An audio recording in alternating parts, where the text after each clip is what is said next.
निरंतरता जो है वो एक रिकॉर्ड बना देती है। इसका जो एहसास है वो मुझे अब हो रहा है।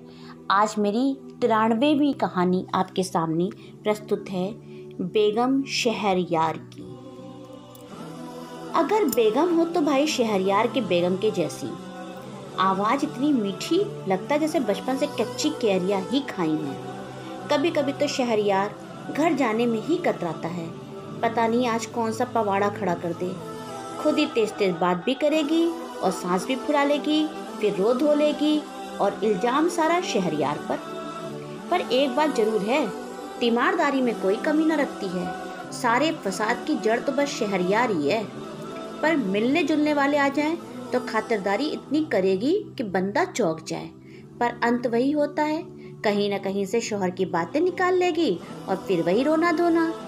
कुछ खब्बू किस्म के लोग इस बात को नजरअंदाज करके बार बार आते हैं और कुछ शौहर की जलीकट्टी सुनने, आखिर दूसरे दिन ऑफिस में मसाला जो चाहिए।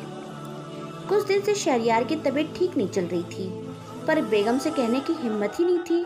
बस चुपचाप ऑफिस आ जा रहा था। बेगम से कहने से फायदा भी क्या था, वो तो बस अपना ही रोना ले बैठती। उससे तो बेहतर है जैसे शांति से जिंदगी चले चला लो। ऑफिस नियत समय पर जाना और आना, सहयोगियों के कटाक्ष को भी झेलना और घर आकर बेगम का उधम।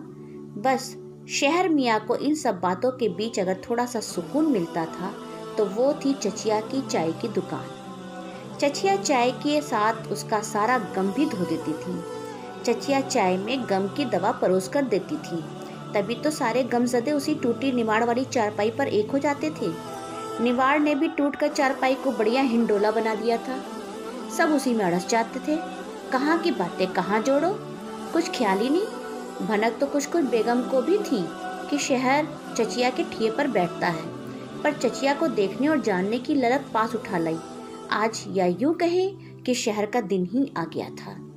आओ देखा न ताओ शुरू हो गई आते ही चचिया पर खूब जूतम पैजार हुई। शहर कितनी बार उठा और बाह खींची, पर हर बार झटक दिया। शरीर कमजोर था या मन, इस बार जो झटकी बाहें तो छिटक कर चारपाई के किनारे जा गिरा और उठ भी न सका। पर किसका ध्यान था उस पर? सब चचिया और बेगम की आग बुझाने में लगे थे। आग ठंडी हुई तो ध्यान शहरयार पर गया। बाकी हो तो मिलता ना, कोसना मसोसना अब उल्टा पड़ गया। अब कोस अल्लाह की ओर थी। अल्लाह मियाँ ने ही तो हेकड़ी सीधी की थी, तो कोप का भाजन तो उन्हें बनना ही था। अब क्या हो सके, अब तो बस शहरयार के साथ दुनिया छोड़ने की रट ही लग गई। मोहल्ले वाले भी ऐसे प्रेम को देखकर हैरान थे। यहाँ तक कि शाहजहां मुमताज की मोहब्बत से नवाज दिया। कुछ पापी किस्म के दोस्तों ने इसे दिल से ही लगा लिया और जनाजे के साथ ही बेगम को भी खिंचवा दिया। अब जब मौत का सामना हुआ तो बेगम ने बेहोशी का जबरदस्त नाटक कर दिया।